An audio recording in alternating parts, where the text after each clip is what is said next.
மாணவர்களோட பார்வையில ஆசிரியர்களும் பெற்றோர்களும் எங்களை பொறுத்தளவுக்கு ஹீரோவாதாயா இருக்கிறாங்க. முதல்ல ஒண்ணு நான் கேட்பேன், தப்பா நினைச்சுக்க மாட்டீங்கல்ல யாரும்? இன்னைக்கு இருக்கிற மாணவர்கள் ஆசிரியர்களையும் பெற்றோர்களையும் எப்படி பாக்குறாங்க? எல்லாரும் சொன்னாங்க ஹீரோவா பாக்குறேன், வில்லனா பாக்குறேன், காமெடியனா பாக்குறேன்னு. ஆனா யாராவது சொன்னீங்களா நான் 2 கண்ணால தான் பாக்குறேன்னு? இன்னொன்னு, நீயாவது கண்ணால பாக்குறன்ற இந்த 3 தலைப்பு ஹீரோவாவும் பார்க்கல, வில்லனாவும் பார்க்கல, காமெடியனாவும் பார்க்கல. ஏன் தெரியுமா? சில பேர் இவங்களை பார்க்கிறதே இல்லை. ஒரு திரைப்படத்துல முக்கிய பங்கு வகிப்பவர்களையே நம்ம ஹீரோன்னு சொல்றோம். திரும்பி வராத வாழ்க்கையில காலம் பொன் போன்றதல்லவா, அந்த வாழ்க்கையில முக்கிய பங்கு வகிப்பவர்களே நம்ம ஹீரோன்னு சொல்லாம ஜீரோ நாங்க ஐயா சொல்றது. அம்மா, திரைப்படத்தில் இருக்கக்கூடிய ஹீரோ கூட ஒரு சில இயக்குனர்கள், ஒரு சில ஹீரோக்கள் வேண்டுமானால் கதைவசனம் எழுதலாம். பெரும்பாலான ஹீரோக்கள் அடுத்தவர்கள் எழுதி கொடுக்கும் கதைவசனத்தை சொல்லிக் கொடுக்கக்கூடிய வசனத்தை பேசிதான் அவர்கள் ஹீரோ என்று சொல்லும் போது, ஆசிரியன் என்பவன் அடுத்தவர்களுக்கு ஒரு தலைமுறைக்கல்ல, தலைமுறையாக சொல்லிக் கொடுக்கக்கூடியவன், அவன் தான் ஆசிரியர். ஐயா, அப்படிதாங்க ஐயா, ஆசிரியர்களையும் பெற்றோர்களையும் ஹீரோவா நினைச்சங்காட்டிதான் இன்னைக்கு ஒருத்தர் சாதனை படைச்சு சிகரத்தை தொட்டுட்டு இருக்காருயா, சிகரத்தை தொட்டுட்டு இருக்காரு. யார் தெரியுமா? கோவை மாவட்டத்தை சேர்ந்த, குறிப்பா அரசு பள்ளியில படிச்ச, சமீப காலத்துல விண்வெளி துறையில ஆராய்ச்சி செய்து நிலவுல நீர் இருக்குன்னு சொன்னாரே நம்ம மயில்சாமி அண்ணாதுரை, அவங்க தாங்க ஐயா. அவங்க கிட்ட மாணவ மாணவிகள்லாம் ஒரு பேட்டி நடத்தினாங்க.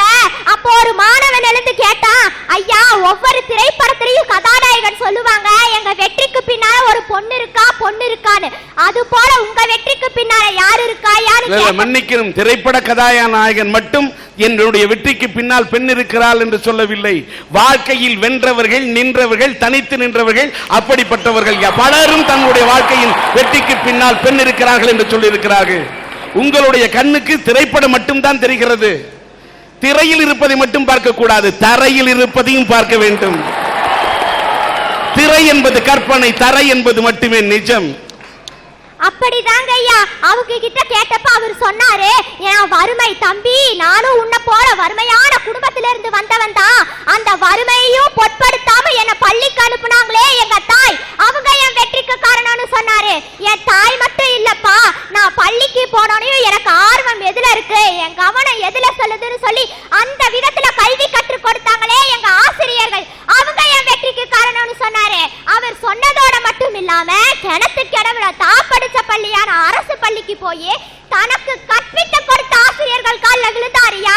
அத்தகைய ஆசிரியர்களையும் பெற்றோர்களையும் தாயா நான் ஹீரோன்னு சொல்றேன். ஐயா வணக்கம். இன்னொன்னு, நீ அங்க எப்படி அங்க மேல இங்க வந்து கூட பேச, நீ வெளியில வரியா? ரொம்ப குள்ள வா, இப்படி வா வா, செல்லம் பேசு. ஐயா வணக்கம். தாலாட்டு பாடாம தனித்தழுக விட்டவளே, காட்டு வேலைக்கு என்ன கதற விட்டு போனவளே, வயது 10 ஆகும் முன்னே வயிறு கிழித்தவளே, பள்ளி கூட போனாக்க பணமா குடுக்குறாங்க, இட்டு புத்துணி சரியில்லாம படிப்பெண்ணடி உனக்கு, வாடி வயலுக்கென வம்பு செஞ்ச என் தாயே, மணிக்கணக்கா படிச்சாக்க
பந்தயத்துல பணம் கட்டி ஓட விடுற குதிரைங்களா தான் பெத்தவங்க எங்களை மாத்திக்கிட்டு இருக்காங்க.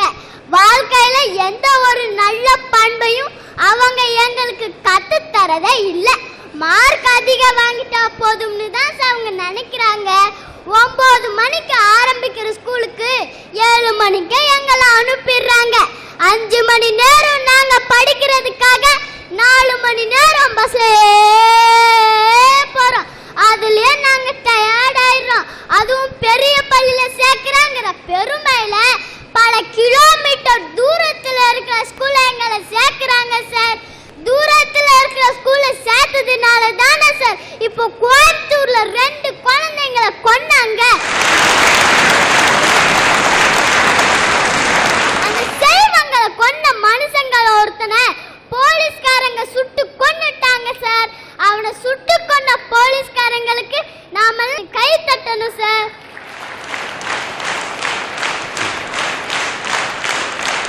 போலீஸ்காரங்களே வாழ்க, போலீஸ்காரங்களே வாழ்க. தமிழ்நாட்டில் இருக்கிற பள்ளி மாணவர்கள் சார்பா நான் ஒரு சல்யூட் அடிக்கிறேன் சார். அற்புதம்.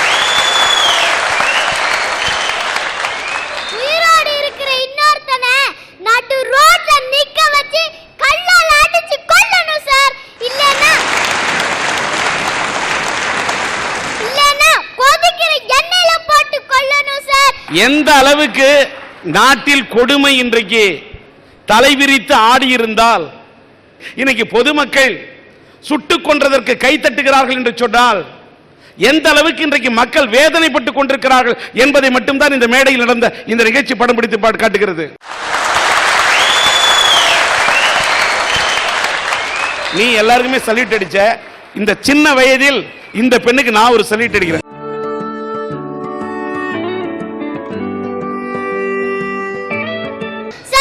இரும்புகளை பாருங்க சார். எங்க போனாலும் ஒரு நேரா ஒரு வரிசையா ஒரு மரியாதையா போகுது. இந்த எறும்புக்கு இருக்கிற அறிவு கூட எங்களை பெற்றவங்களுக்கு இல்ல சார். ஒரு தியேட்டருக்கு போனா கூட அடிச்சு பிடிச்சுக்கிட்டு தான் டிக்கெட் வாங்குறாங்க. ஒரு பஸ்ல ஏறினா கூட அடிச்சு பிடிச்சுக்கிட்டு தான் ஏறுறாங்க.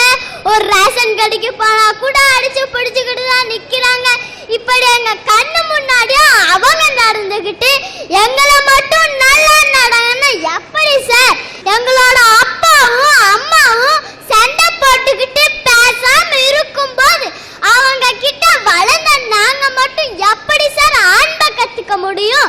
சாலையில விபத்தாகி கிடக்கிற ஒரு மனுஷனை தூக்கி விடாம அவசர அவசரமா கலந்து போற ஈரம் இல்லாத ஒரு சந்ததியத்தான் இன்றைய பெற்றவங்க உருவாக்கிக்கிட்டு இருக்காங்க. சக மனுஷனை நேசிக்காத படிப்போ பணமோ புகழோ அவமானத்துக்குரியது சார்.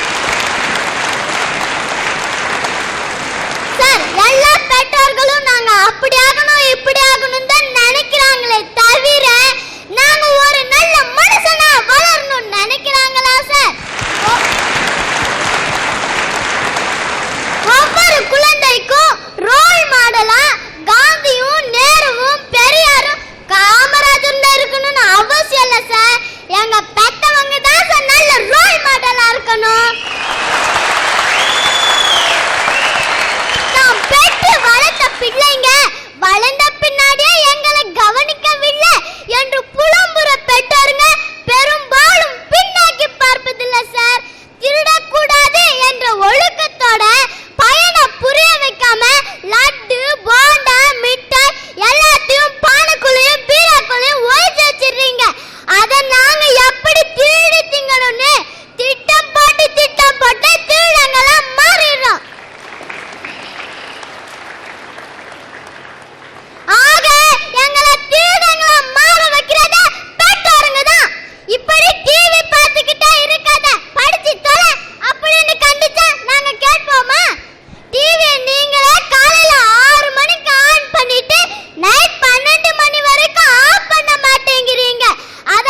பற்றி விட்டதா? என்னை போன்ற பெண் குழந்தைகள் பிறந்ததும் கள்ளிப்பாலை கொடுக்கிறீர்கள்.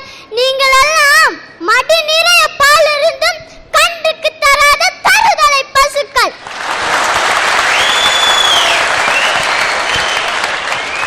அடுத்த யுகம் நான் இருந்துச்சுன்னா இந்த கள்ளி மரங்கள்லாம் அழியணும் சார். அப்பதான் என்ன மாதிரி நிறைய குழந்தைங்க உயிரோடு இருப்பாங்க. இசையை ரசிக்க பழக்கவில்லை, புத்தகங்களை படிக்க பழக்கவில்லை, இயற்கை தரிசிக்க பழக்கவில்லை, விளையாட பழக்கவில்லை, உடற்பயிற்சி செய்ய பழக்கவில்லை. போர் அடிக்குது என்ற பேர்ல பெற்றோர்கள்லாம் டாஸ்மார்க் பார் தேடிட்டு இருக்காங்க சார். தவறு செஞ்சா எங்களை திட்டுங்க, நல்லது செஞ்சா தோலை தட்டுங்க. இதான் நீங்க செய்ய வேண்டிய கடமை. அதை விட்டுவிட்டு எதுக்கு எடுத்தாலும் எங்க மேல குத்த சொல்றதால தான் நாங்க உங்களை வில்லனா பாக்குறோம், வில்லனா பாக்குறோம், வில்லனா பாக்குறோம்.